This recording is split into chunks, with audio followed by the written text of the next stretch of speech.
turned my grandparents' property into a successful wedding venue. My sis booked it without telling me, and now our mom is harassing me for not canceling another couple's wedding. I am 29, my sister Mel is 25, I also have a younger sister, Kayla, 18. When I was just 12 years old, my mother decided to send me away from home to live with her parents. They lived a couple of states away, about 8 hours. She claimed they needed my help around their property, but I believe she simply didn't want to deal with a growing teenage boy. I'll admit, maybe I wasn't the easiest to deal with, I got in a lot of trouble. But I blame it on my curiosity. And I was bored. Luckily, my grandparents had an incredible estate in the mountains, featuring breathtaking views and wonderful animals such as horses, goats, a couple of cows, and other critters. They happened to be quite wealthy as well. Some context and a long-winded background story, being with them literally changed my life. There was so much to do around there, not just on the property, but I was able to ride my dirt bike around. There was fishing, hiking, and swimming. I met a lot of cool people who shared the same interests as me, and as much as I resented my mom for sending me away and not really having anything to do with me much after, I look back now and thank her for that, because I wouldn't be who I am today if I had stayed. Not only that, but I will say that she never had a great relationship with her own parents because she found them to be too strict. But their firmness gave me a sense of order and purpose that I was lacking. And they weren't cold people. I'd just like to think that she actually became jealous of the way that I was treated by them, because I think it was a lot different than her experience, for a number of reasons, but I think the times were different too. They were really working to get the farm to a good place financially, and I think that happened for them after my mom was long gone and moved out of their home. But I think my mom saw how I was actually flourishing with them and really hated that. And in turn, hated me. But yeah, we just didn't have a relationship with each other much after I left. I mean, I never went back there, not even for holidays, so that says it all. My grandparents were such loving people and they were always encouraging me to just be me and learn and work hard. They taught me valuable life lessons that I've carried with me to this day. Even though they had money, I never looked at them as people who had money. They didn't flaunt it. They didn't push it in people's faces. They were so hardworking and generous. They worked for everything they ever had. And they were always giving what they could to people who didn't have much. Folks were always coming over and sitting at our kitchen table with us for lunches and dinners. Sundays was a special day for that. Anyways, I remember my mom always saying that she never really liked them because they were really strict with her and didn't let her do anything. So the minute she turned 18, she moved away to the city where she met my dad. And then she followed my dad a couple of states away, where they currently reside. He had taken advantage of this new job opportunity, and they got married and started a family. My parents ended up getting divorced shortly after I went to live with my grandparents. My grandparents said she used to sneak out of the house a lot and tried to get away with sneaking her boyfriend into the house, and they just wouldn't allow that. And I get that. That's sort of a rule they gave me while I lived with them too. No hanky-panky under their roof. I get it. But the older I got, the more I realized my mom was just a real wild one. So I guess the apple doesn't fall too far from the tree. And I think my grandparents tried to make up for that by how they treat me. I guess I never received the treatment that she got when she was with them. But whatever it is, they were more parents to me than my own parents. Unfortunately, they both passed away 4 years ago from COVID. They left me with the property, believing that I would appreciate and take care of it more than my mother and sisters who received money and other assets valued higher than the property. In the 4 years since, I have transformed part of the property into a popular wedding venue, and another part of the property in a pretty swell bed and breakfast. I've also made it possible to do your own pumpkin patch picking, and I've set up a little corn maze that people like to take part in the fall. My grandparents really set me up for life, and I'm so grateful for them. I really tried my best in the last 4 years to make this place enjoyable for everyone. I still try to do Sunday brunch here as well for anyone who wants to pop in. I've really worked to keep that tradition alive. And because of all of that, this property really does give back to me in so many ways. I feel very fortunate. The wedding venue is a popular spot and is typically booked out for about 8 months of the year. When my sister Mel got engaged a year ago, she immediately expressed her desire to have her wedding at our property. I eagerly agreed, but reminded her to let me know the date as soon as possible so I could ensure its availability on the calendar. So a bit of context with my sisters, we maintained a pretty good relationship growing up. They'd come to spend about a month or two with me and our grandparents every year. Like I said, I never went back home. But we had so much fun together. We didn't ever talk about our mom, we just existed together. And it was great. It was nice to have them around. But as we got older, Mel stopped wanting to come, and Kayla didn't want to come if Mel wasn't coming. But we still tried to talk on the phone and text and video chat when we could. Anyways, I never got a date from Mel, which was frustrating. I started getting anxious and followed up several times. I kept asking her to the point where I was even annoying myself, and she would brush me off. She'd be like, "Oh, I'll ask George, her fiancé." Well, 3 weeks ago I get the wedding invitation in the mail. The invitation says the name of my property and the address, along with the date and time that she never confirmed with me. The date is August of this year. My heart drops. June to August are busiest months and I already know they're booked up.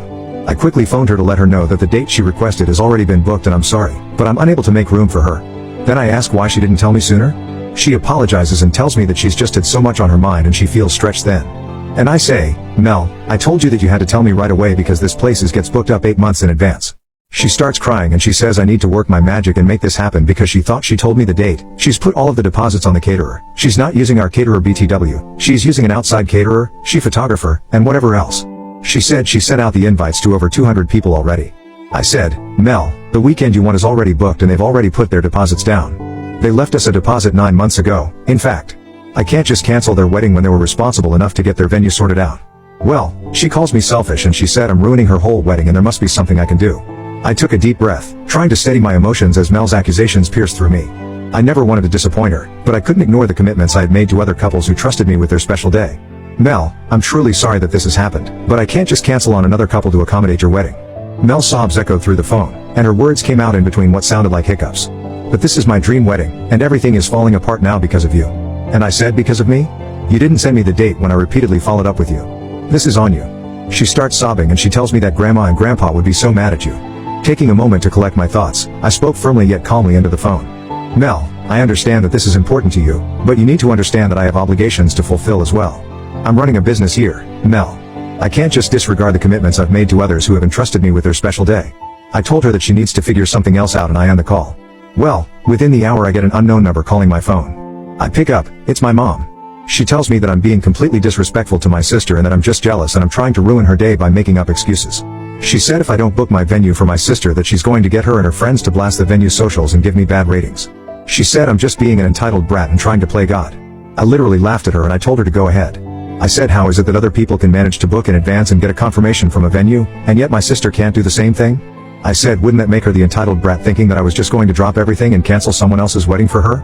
I said, she's had a whole year to give me the date. I followed up with her, and I have a paper trail of every single conversation we've had, chains of emails, and not one says a date or a time. I said the only confirmation I receive of a date and time is the invitation I just got in the mail. My mom said that I need to put whatever issue I have with her and whatever resentment and bad blood I'm carrying from childhood and stop trying to take it out on my sister. And I said, whoa, how does that have anything to do with Mel? And she said, you tell me, you're the one ruining this for everybody. And then I said, I don't think you know how a business runs. Clearly I can't explain this to you any further and you don't even want to hear what I have to say. You haven't contacted me in years and the first time you do is because my sister fucked up and thinks she can get whatever she asks for from a reputable business. Sorry, but find somewhere else. Other family members, her partner's family, and some of her friends have all been attacking me. They are calling, texting, and leaving negative reviews for my business just like my mom said. I've turned comments off of my posts. I have asked them to stop, but they continue to harass me.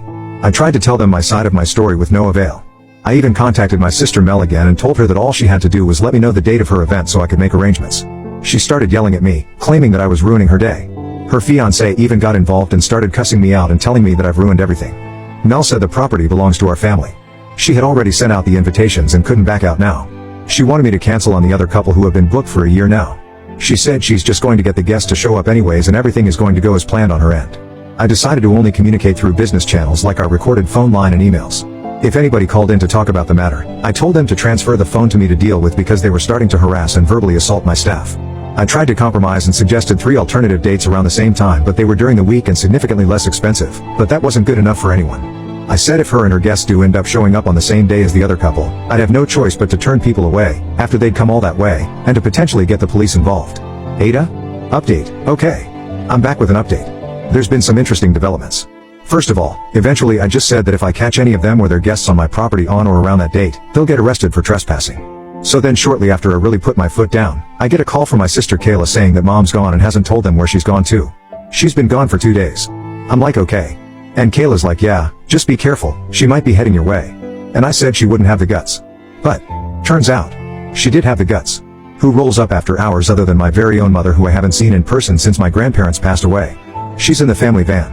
I guess she must have driven all that way.